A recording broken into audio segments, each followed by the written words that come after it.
ஊழல் சக்தின்னு அவர் அதிமுகன்னு சொன்னாரா? ஏன் இவங்களே எங்க அப்பன் குதிரைக்குள்ள இல்லைன்னு எடுத்துக்கிறாங்க? அதிமுக ஊழல் கட்சி இல்லையா? நான் திருப்பி கேட்கிறேன். ஸோ அதிமுக ஆட்சி ஊழலற்ற ஆட்சின்னு சொன்னா முட்டாள், கண் இல்லாதவன், காது கேட்காதவன் அவன் வேணா நம்புவான். அமித்ஷாவை மூஞ்ச மறைச்சிட்டு போய் அலையன்ஸுக்கு போனாரு. இவர் ரொம்ப நல்லவரா? சம்பந்தி ரெய்டு, பையன் ரெய்டு, எஸ்பி வேலுமணி ரொம்ப சுத்தமானவரா? இவரை சுற்றி இருக்கிற மணிமணியா இருக்காங்கல்ல, தங்கம் மணி, வேலுமணி எல்லாம் ரொம்ப நல்லவர்களா? கட்சியின் பொதுச் செயலாளராய் முதல்வராய் எந்த தேர்தலில் ஜெயிச்சிருக்காரு? பெரிய வெளியவே சுத்திட்டு இருக்காரு. விஜய் வீட்டில் இருக்கிறாரா இல்லையான்றது அப்புறம் இவர் மக்களோட மக்களா வாழ்ந்துட்டு இருக்கிறாரு இல்லையா? இவர் ஏன் மக்கள் நிராகரிச்சுக்கிட்டே இருக்கிறாங்க?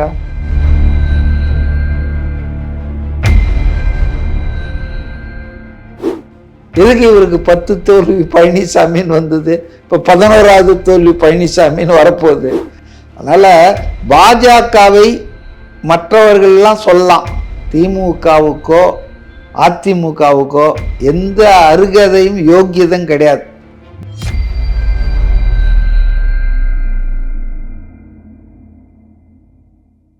உங்கள் ஆரோக்கியத்தின் உற்ற நண்பன் ஹெல்தி ஸ்வீட் ஃப்ளார் உடனே ஆர்டர் செய்யுங்கள். 4ஆம் துணையர்கள் அனைவருக்கும் வணக்கம். இன்று நம் நிகழ்ச்சியின் சிறப்பு விருந்தினர் அரசியல் விமர்சகர் CK மதிவாணன் அவர்கள் இணைந்துள்ளார். வணக்கம் சார். வணக்கம்.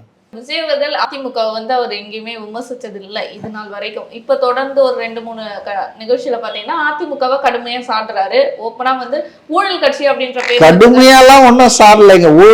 ஊழல் சக்தின்னு அவர் அதிமுகன்னு சொன்னாரா? ஏன் இவங்களே எங்க அப்பன் குதிரைக்குள்ள இல்லைன்னு எடுத்துக்கிறாங்க? அவரு அதிமுக ஊழல் சக்தின்னு சொன்னாரா? எங்க சொன்னாரா? எடப்பாடி விமர்சனம் பண்ணியிருக்காரு. அது எப்படின்னா, அது கூட எம்ஜிஆர், ஜெயலலிதா போன்ற ஆளுமைகள் தலைமை தாங்கிய கட்சி இன்னைக்கு எப்படி இருக்கு பாருங்க, இன்னைக்கு யாருக்கெல்லாம் அடிமையா இருக்கு பாருங்கன்னு சொல்லி அவர் வருத்தத்தை சொன்னாரு. தவிர மற்றதெல்லாம் அவர் ஒன்றும் அதிமுக ஊழல் சக்தி அப்படின்னு சொல்ல. ஊழல் சக்தியா இருக்கிறவங்களுக்கு அது அவங்க தான் அப்படின்னு அவங்களே முன்னால நின்னுக்கிறாங்க. தீய சக்தி திமுகன்னு சொன்னாரு. அது ஒரு ஈவில் ஃபோர்ஸ். அரசியல்ல பல காலம் பல தலைவர்களால் திமுக ஒரு தீய சக்தின்னு சொல்லியிருக்காங்க. அதனால நமக்கு உடனே திமுகன்னு கனெக்ட் ஆகும். ஊழல் சக்தி அதிமுகவை தான் சொன்னாருன்றதுக்கு என்ன அடிப்படை? ஏன்னா இங்க 2 பெரும் கட்சிகள்ன்றது திமுக அதிமுக. அப்ப திமுக ஏங்க அப்படிலாம் இல்லை. அதிமுகன்னு குறிப்பிட்டு அவர் ஒன்றும் சாடலையே, அவர் குறிப்பிட்டு சாடலை. அதனால அதிமுக காரங்க அப்படியே பொங்கி வழிய வேண்டிய அவசியம் இல்லை. 2வது அதிமுக ஊழல் கட்சி இல்லையா? நான் திருப்பி கேட்கிறேன். அதிமுக இல்ல அதிமுக அமைச்சர்கள் மேல ஊழல் புகார் இல்லையா? அதிமுக ஆட்சி காலத்துல ஊழல் இல்லையா?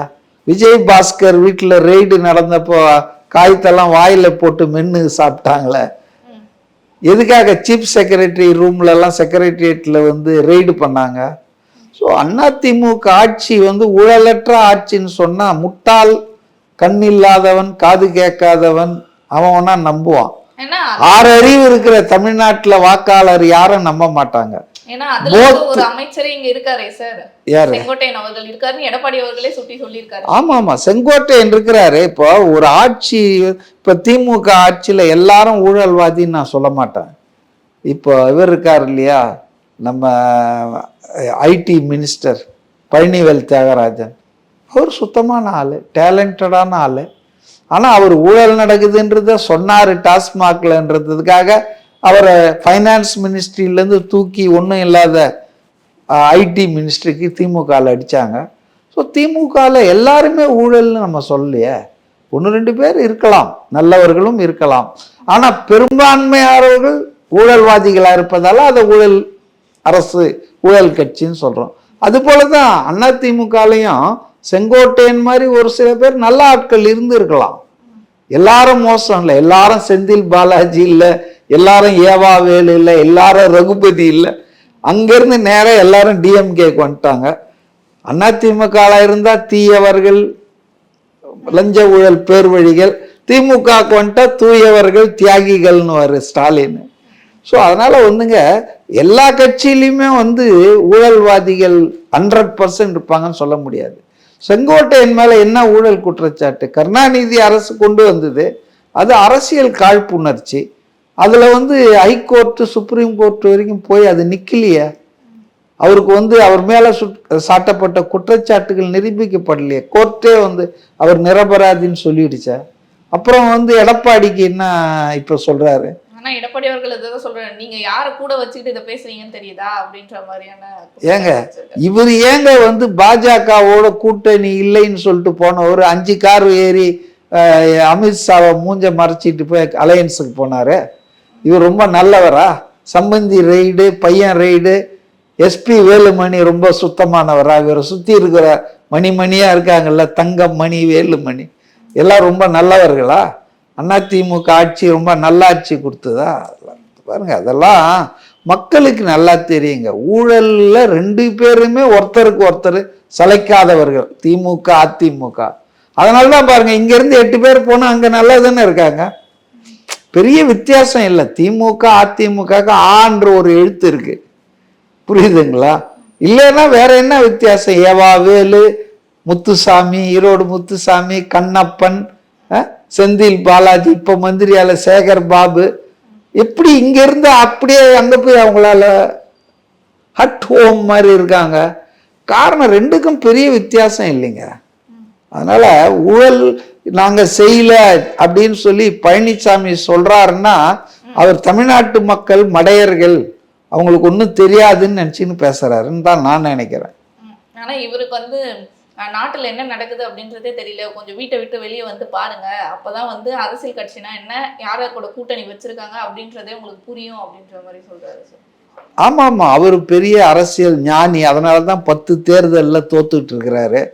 பழனிசாமி கட்சியின் பொதுச் செயலாளராய் முதல்வராய் எந்த தேர்தலில் ஜெயிச்சிருக்காரு? அவர் பெரிய வெளியவே சுத்திட்டு இருக்காரு. விஜய் வீட்டில் இருக்கிறாரா இல்லையான்றது அப்புறம் இவர் மக்களோட மக்களா வாழ்ந்துட்டு இருக்கிறாரு இல்லையா? இவர் ஏன் மக்கள் வந்து நிராகரிச்சுக்கிட்டே இருக்கிறாங்க? எதுக்கு இவருக்கு 10 தோல்வி பழனிசாமின்னு வந்தது? இப்ப 11வது தோல்வி பழனிசாமின்னு வரப்போகுது. அதனால இவர் வந்து பெரிய அரசியல் ஞானி மாதிரி பேசக்கூடாது. இவர் should know is limits. Vijay வந்து மக்களால் தேர்ந்தெடுக்கப்பட போறாரு, மக்கள் ஆதரவு இருக்கு. நீங்க யார் ஆதரவுல குனிஞ்சி வந்து எப்படி டேபிளுக்கு அடியில காலடியில விழுந்து அவங்க காலையே இப்ப வாரி விட்டீங்க முதலமைச்சர் ஆன ஒன்றும். அதனால அதெல்லாம் நம்ம பேசினா நல்லா இருக்காது. பழனிசாமி வந்து அவரை பத்தி அவர் என்ன வேணா சொல்லிக்கிட்டோம். நான் உலகம் படித்தவன், மக்களை அறிந்தவன், நாடி துடிப்பு தெரிந்தவன், அதனாலதான் நான் ஜெயித்து கொண்டே இருக்கிறேன் அப்படின்னு சொல்லிக்கிட்டோம். ஆனா விஜய் வந்து உலகம் தெரியாது, விஷயம் தெரியாது அப்படின்லாம் பேசுறதுன்றது பொறாமை. அவருக்கு வந்து இந்த விஜய்க்கு வர்ற ஆதரவு, விஜய்க்கு வந்து அதிமுகலே ஒரு செக்ஷன் ஓட்டு போட தயாரானது, இதெல்லாம் அவருக்கு வந்து எரிச்சலை உண்டாக்குது. அவ்வளவுதானே தவிர விஜய் அப்சர்வ் பண்ணிட்டு தாங்க வந்திருக்காரு. ஒரு 10 வருஷம் அப்சர்வ் பண்ணி பாலிடிக்ஸை இந்த நேரத்தில் நம்ம வந்தாதான் சரியான நேரம்னு சொல்லி வந்திருக்கிறாரு. அதனால அவரை வந்து இவங்கெல்லாம் தப்பு கணக்கு போடுறாங்க. என்ன ஆக போறான்னு தேர்தல் முடிவுக்கு அப்புறம் பாருங்க. ஏன்னா அதிமுக விஜய் அவர்கள் கூட கூட்டணி வைக்கும் அப்படின்ற ஒரு நம்பிக்கையில தான் அதிமுக பாஜக இருக்கட்டும் கடுமையா விமர்சனம்ன்றது வைக்கல. இப்ப பாத்தீங்கன்னா விஜய் அவர்களும் விமர்சனம் வைக்க ஆரம்பிச்சிட்டாரு, அதிமுகவும் விமர்சனம் வைக்க ஆரம்பிச்சிருச்சு. இப்ப அது அழுத்தம் சொன்னார் இல்லையா விஜய் அவர்கள் வந்து செயற்கூட்டம், செயல் வீரர்கள் கூட்டம்னு சொன்னாரு. அழுத்தம் அழுத்தம் சொல்றீங்கல்ல, எனக்கு அழுத்தம் இருக்குதா அப்படின்ற மாதிரி ஒரு கருத்தம். இல்ல, எனக்கு அழுத்தம் இல்ல, மக்களுக்கு அழுத்தம் இருக்குதுன்னு தான் சொன்னாரு. அது ஒரு சும்மா ஒரு கேப் விட்டுட்டு பேசினாரு. ஆனா உண்மையில அவர் சொன்னாலும் சொல்லனாலும் அவருக்கு அழுத்தம் பல முனையில இருக்குங்க. இந்த படம் வராததுல இருந்து அவருக்கு அழுத்தம் பல முனையில கொடுக்குறாங்க. மத்திய அரசு, மாநில அரசு எல்லாமே கொடுக்குறாங்க. அவரே அதை வந்து ஒரு ஜென்டில்மேனா வெளியே சொல்லின்னு கதறல, ஐயோ எனக்கு கொடுக்குறாங்கன்னு. அவர் கடந்து போறாரு. அதான் அவருடைய கிரேட்னஸ். அழுத்தம் இருக்கு, அவர் வெளியே சொல்ல மறுக்கலாம். ஆமா, பின்ன என்ன, அமித்ஷால இருந்து எல்லாரும் அழுத்தம் கொடுத்து பார்த்தாங்க, அதுக்கெல்லாம் இவர் சளைக்கல, அவர் அதுக்கெல்லாம் பணியிலன்றதால தான் அவரை இப்ப பழிவாங்க ஆரம்பிச்சிருக்காங்க. கடைசி படத்தை வேணும்னு நிறுத்தி வச்சிருக்காங்க. அது நிறுத்தி வைக்கிட்டோங்க. அது வந்து இன்னைக்கு இருந்தாலும் ஒரு நாள் ரிலீஸ் ஆகும் இல்லை. அதனால வந்துங்க, அதாவது விஜய்க்கு வந்து பல முனையிலிருந்து அழுத்தம் கொடுக்குறாங்க. பல முனையிலிருந்து, ஒரு முனை 2 முனை இல்லை. அவர் அதை வெளியே சொல்ல, அவ்வளோதான். உண்மை அதுதான், நமக்கு தெரியுது. ஆனால் இவ்வளவு அழுத்தம் கொடுத்தும் அவர் வந்து உறுதியாக நிற்கிறார் பாருங்க, அதுதான் அவருடைய குணத்தை வெளிக்காட்டுது. அதனால தான் அவர் வந்து அநியாயத்துக்கும் அக்கிரமத்துக்கும் அடிபணிய மாட்டார், அன்புக்கு அடிபணிவார் அப்படின்றத நம்மளால உணர முடிகிறது. ஆனா நம்ம இந்த மாதிரி ஒரு கோணத்துல யோசிக்கிறோம். திமுக பாத்தீங்கன்னா பாஜகவோட பி டீமே வந்து தாவேக்காதான் அப்படின்ற மாதிரி ஒரு. ஆமா, ஏ டீம் தானே. திமுக ஏ டீமா இருந்ததெல்லாம் தெரியாதா உங்களுக்கு? வாஜ்பாய் கவர்மெண்ட்ல 4-5 மந்திரிங்க, திமுக மந்திரிங்க உட்காந்துக்கிட்டு கருணாநிதி RSS என்பது நல்ல அமைப்புன்னெலாம் எழுதிட்டு இருந்தாரு. தெரியுமா தெரியாது? அதெல்லாம் எம்எல்ஏவை ஆக்கினதே ஃபர்ஸ்ட் விசிக, டிஎம்கே, பிஜேபி கூட்டணியில தான் 4 எம்எல்ஏ வந்தாங்க தமிழ்நாட்டில்.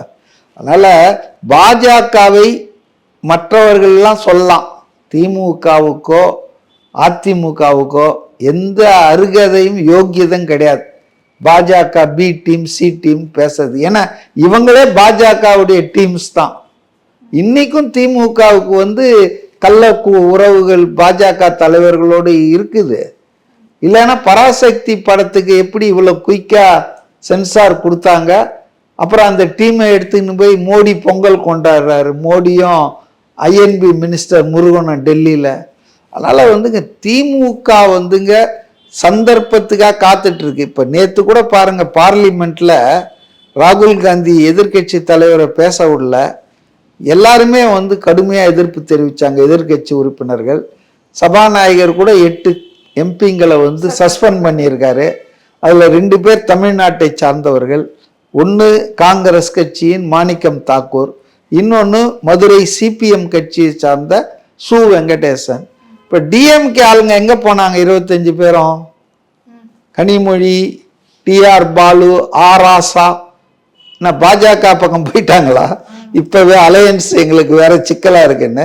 ஏன் ஒரு திமுக ஆட்ல கூட காணோம் இந்த கலாட்டால? அதனால அவங்கள பொறுத்தவரையில இன்று காங்கிரஸ் அவங்க வச்சிட்டு இருக்காங்க. காங்கிரஸ் அவங்கள விட்டு போச்சுன்னா பாஜகவுக்கு போறதுக்கு அவங்களுக்கு எந்த தயக்கமும் கிடையாது. அதுக்கு ஒரு கோஷம் கொடுப்பாங்க, மத்தியில் கூட்டாட்சி, மாநிலத்தில் சுயாட்சி, உறவுக்கு கை கொடுப்போம், உரிமைக்கு குரல் கொடுப்போம், ஏதாவது ஒரு டயலாக் அடிச்சுட்டு அதை நியாயப்படுத்திட்டு போவாங்க. அதனால பாஜகவை பற்றி பேசுவதற்கு திமுகவுக்கும் அதிமுகவுக்கும் மதிமுகவுக்கும் பாமகவுக்கும் தமிழ்நாட்டில் இருக்கிற எந்த கட்சிக்கும் எக்ஸப்ட் காங்கிரஸ், கம்யூனிஸ்ட், தாவேகா, இந்த 3 தவிர யாருக்குமே யோகியதே கிடையாது. எல்லாம் எதிலோ ஒரு நாள் படுத்து எழுந்தவங்க தான் பாஜக கூட. அதனால வந்து பாஜக பி டீம்லாம் சொல்றதெல்லாம் எடுபடாதுங்க. ஆனா இப்ப விஜய் அவர்கள் வந்து கூட்டணி வைப்பாரு, கூட்டணியோட தான் தேர்தலை சந்திப்பாரு அப்படின்ற ஒரு நம்பிக்கையில இருந்தோம். ஆனா இப்ப கூட்டணின்றது இப்ப கூட ஏன் அந்த நம்பிக்கை இருக்குங்க, நம்பிக்கை தானே வாழ்க்கை. இப்ப கூட இல்ல காங்கிரஸ்ன்னு இல்லைங்க, இன்னும் வேறு சில கட்சிகள் இருக்கிறாங்க, பேசிக்கிட்டு இருக்காங்க. கண்டிப்பா அவரை பொறுத்தவரையில அவர் 2த்துக்கும் ரெடிங்க. தனியாக 234 தொகுதிக்கு மனு வாங்க ஆரம்பிச்சிட்டாரு. Is ready to contest alone. வேறு சில கட்சிகள் வந்தாங்கன்னா அவங்கள சேர்த்துக்கிட்டு கூட்டணி அரசு ஏற்படுத்தவும் அவர் தயார். இது ஆரம்பத்திலிருந்தே சொல்லிட்டாருங்க அவரு. ஆனா தனியா நின்று 234 தொகுதியிலும் வெற்றி பெற முடியும் அப்படின்றது. 234 தொகுதியில எந்த கட்சியும் எப்போதும் வெற்றி பெற்றது இல்லையா? 118ல வெற்றி பெற்றால் போதும். புரியுதுங்களா? ஏன்னா அவர் சொல்லியிருக்காரு இல்லையா, எல்லா தொகுதியிலும் இந்த தொகுதியா விஜய், எல்லா தொகுதியிலும் விஜய் இருப்பான் அப்படின்ற. அது வந்துங்க, நான் நிற்பதாக நீங்கள் நினைத்து கொண்டு பணியாற்ற வேண்டும். இப்போ விசில் சின்னம் விஜயின் சின்னம். விஜய் வந்து இப்போ அந்த லோக்கல்ல ஒருத்தர் நிற்கிறாரு, அவர் அவ்வளவு பரிச்சயம் இல்லாதவராக கூட இருக்கலாம். ஆனால் அங்கே அதை பார்க்காதீங்க. நீங்கள் போடுற ஓட்டு விஜய்க்கு நினச்சி போடுங்க. விஜய் ஆட்சிக்கு வரணும், முதலமைச்சர் ஆகணும்னா இங்கே இவர் ஜெயிக்கணும் அப்படின்ற மெசேஜ் அவர் சொல்கிறாரு. அதனால் வந்துங்க பாருங்க, ஆனானப்பட்ட காமராஜரை 67ல் தோக்கடிச்சது யார் தெரியுமா? பேர் தெரியாத ஒரு மாணவன், பே. சீனிவாசன், விருதுநகரில் மக்கள் மாற்றத்தை விரும்பிட்டாங்கன்னா முதலமைச்சர், துணை முதலமைச்சர், இவ்வளோ நாள் அரசியல் இருந்தவரெல்லாம் அவங்க கண்ணுக்கு தெரியாது.